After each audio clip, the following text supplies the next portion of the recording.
Is there a medical professional aboard the plane? I think all young doctors live with a certain amount of trepidation about hearing this question. What a terrible summons to get at 35,000 feet in the air, removed from all medical equipment or access to healthcare facilities or colleagues to consult. The question is equal parts known and unknown. You know why you are being called, and yet you have no idea to what. What if you are a throat specialist being called to deliver a premature baby, or a dermatologist being called to a life-threatening heart attack?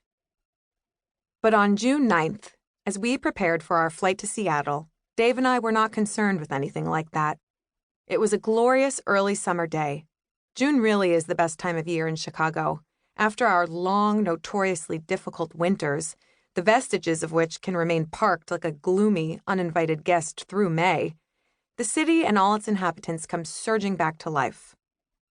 It was the ideal sort of summer day, clear, sun-drenched, a balmy temperature that lures you outdoors and insists on putting you in a good mood.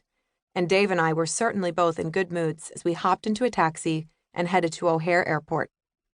I checked my phone as the driver weaved through rush hour traffic. My parents had responded to an email we had sent with our hotel information and flight itinerary. Dave's mom had replied to a text message from Dave that had included a photo of me standing in profile, my baby bump clearly visible against the backdrop of the Chicago River.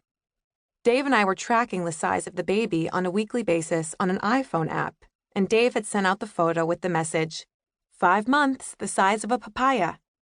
His mother texted us back, cutest little papaya I have ever seen. Enjoy the trip and the much-needed rest and relaxation. You both deserve it. Dave smiled and clicked off his phone. We agreed.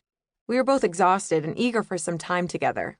I had just delivered a big round of edits on my latest novel and felt as if both my brain and my body had limped over the finish line.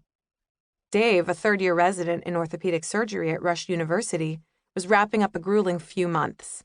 His most recent rotation was a self-directed research block, and he was working on no fewer than 24 different medical papers.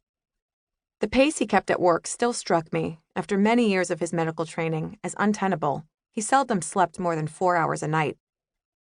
As we sat side by side in the cab, relieved to be heading someplace where we could sleep and relax and enjoy the rare opportunity to spend several days in each other's company, I glanced sideways at my husband and thought to myself how lucky I was.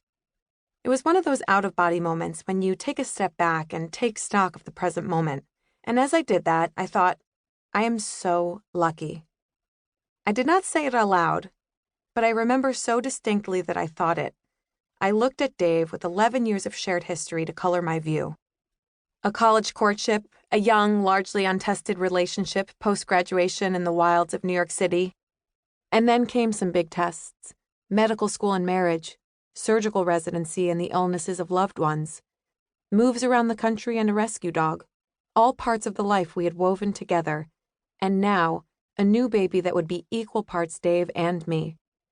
I loved Dave as much as I'd first loved him in college, but the love was different now, more textured, you might even say better, made stronger by the fact that it was broken in and tested and bolstered with years of friendship and understanding and so much shared life. This is not some rosy retrospective. I remember it as clearly as I remember the taxi and the rush hour traffic and the sunny June day.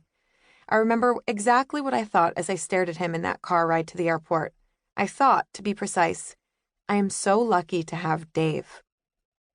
We were both in busy, hard-charging careers that forced us to spend more time apart than we would have liked, and yet we could not help but feel like we were stepping together into an exciting new phase in our lives.